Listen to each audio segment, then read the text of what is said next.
echipa lui, să vedem și noi cum trăiesc cursele decisive cei mai rapizi piloți din lume. În culisele MotoGP, adrenalina accelerează emoțiile. Dream On, visul continuă.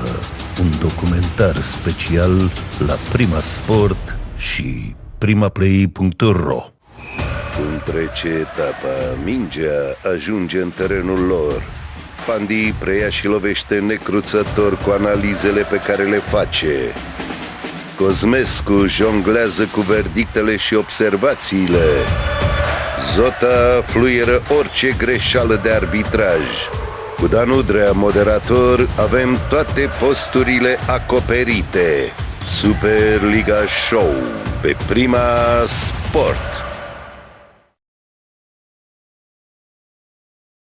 Fotbal fără show nu se poate.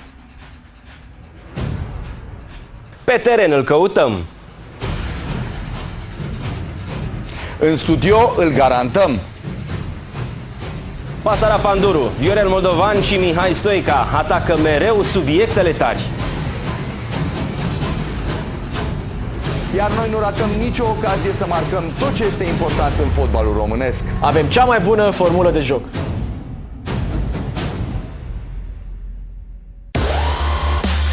În țara unde motocicleta e regină, imediat apar și regii.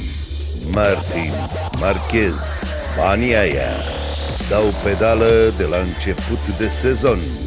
MotoGP, Marele Premiu al Thailandei, 28 februarie, 2 martie, în direct la Prima Sport și primaplay.ro.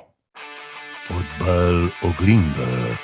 Ia priviți cum strălucește, ce bine arată și câți îl admiră.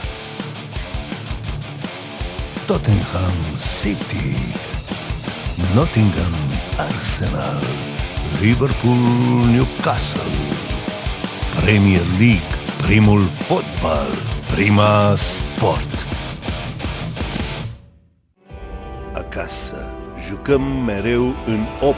Galeria are rolul ei. Echipa își ia ritmul din tribună.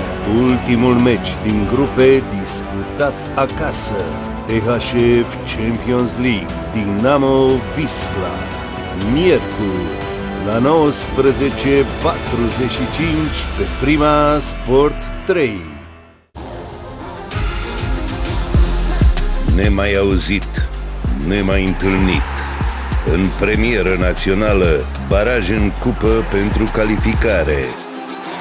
Meciul decisiv care duce în sferturi. Poliaș-Hermannstadt, miercuri la ora 19 pe Prima Sport 1. Întoarcerea în arenă. Liga a doua își caută drumul și eroii. Dincolo de retragere, terenuri pline de zăpadă și cluburi interzise la promovare, Liga a doua este din nou în prim plan, în direct la Prima Sport și primaplay.ro.